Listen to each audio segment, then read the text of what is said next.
दिन थिला माओ गड़ रूपरे परिगणित हेउथिला। ताहारी भितरे लुचि रहुथिला बहु प्राकृतिक सौंदर्य। सेथि मध्यरु निजर परिचय सृष्टि करिछि एमिति एक जलप्रपात जहाकु देखिबा पई राज्य और राज्य बाहरु पर्यटकक सुଅ छुटुछि।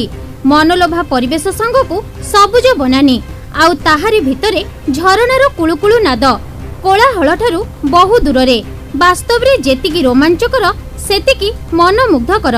किछि वर्ष तले निज भितरे निजर अस्तित्व हजाउथिबा डकराई जोड़ी झरणा एबे पालटिछि पर्यटकंकर पसंदर स्थान।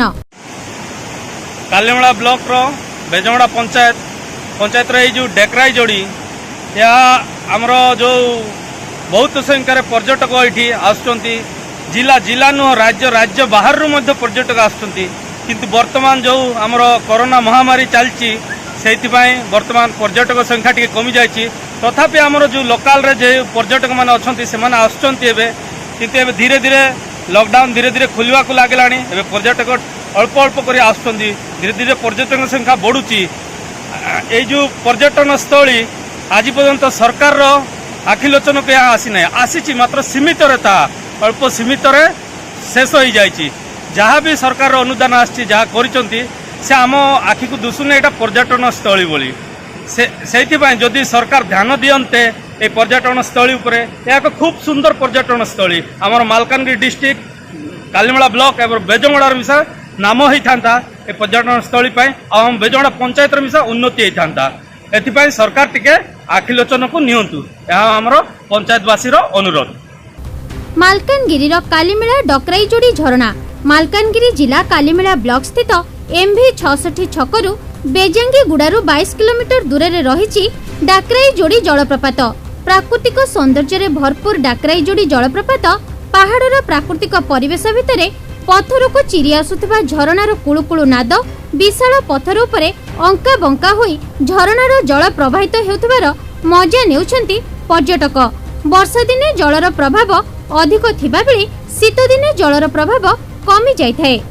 एही डाकराई जोड़ी जलप्रपात को एक पर्यटन स्थली भाबे परिगणित करिबा पई स्थानीय अंचलवासी दाबी करि आसुचंती।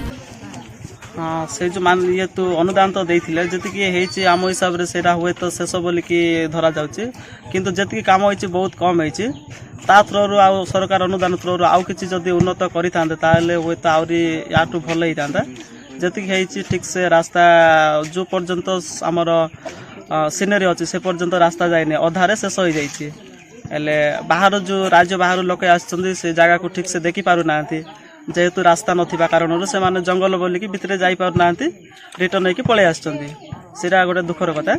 आ जदि भी रास्ता ठीक से जगह पर्यंत जाइता लोके राज्य बाहर भी आसिले कि जिला बाहर आसिले मध्य से माने जगह रे पहुंची पारितांते।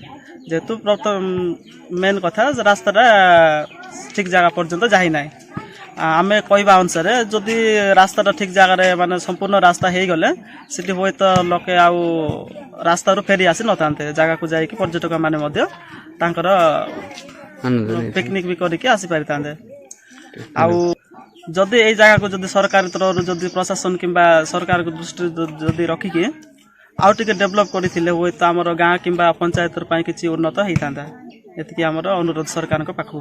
पहाड़ उपरे एक पाहाच निर्माण करबा सहित पर्यटकक पाई विश्रामगार करागले पर्यटक माने जलप्रपातर मनोरम दृश्य उपभोग करि पारन्ते। एथिसह बेजांगीगुड़ा बजार विकास होई पारन्ता बोली साधारण रे अंचलवासी प्रकाश करछंती। सेपटे वर्षा पूर्वरु जिलापाल एही स्थान को गस्त करी एहार उन्नति पाई अर्थ मंजूर करथिले। हेले आज सुधा एही पर्यटन स्थली को अल्प टिके रास्ता और 2टी विश्रामगार गछ मूलरे छोट छोट सिमेंट स्थान तैयारी करा जैतिले मध्य ताहा संपूर्ण होई पारि नाही। समय क्रमे एही डकराई जोड़ी जलप्रपात पर्यटकक आकर्षणर केंद्रबिंदु पालटिथिबा बेले जलप्रपातर लोकप्रियता बढ़िबारे लागिछि। तेबे कालीमेला ब्लॉक रो अन्य केउठी एभली स्थान नथिबा बेले पर्यटन स्थलीर मान्यता प्रदान करिबारे साधारण रे मत प्रकाश पाइछि। मालकानगिरी प्रभास साहू रिपोर्ट ओएनए खबर।